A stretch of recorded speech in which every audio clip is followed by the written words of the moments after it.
आज आम्ही तुमच्या चौकामध्ये आलो यासाठी आलो की आम्ही तुमच्याकडे वोट मागायला आलो.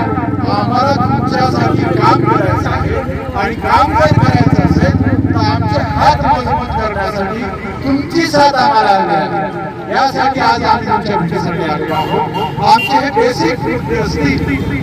एक मुद्दा पहिला असा तुमचे जेवढे मुलं आहेत त्यांची शिक्षणाची जबाबदारी आम्हाला घ्यायची आहे.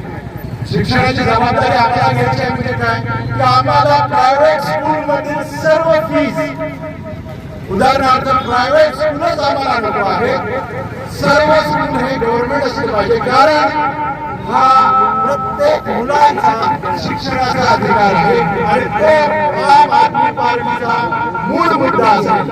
दुसरे मुद्दे असे असतील की प्रत्येक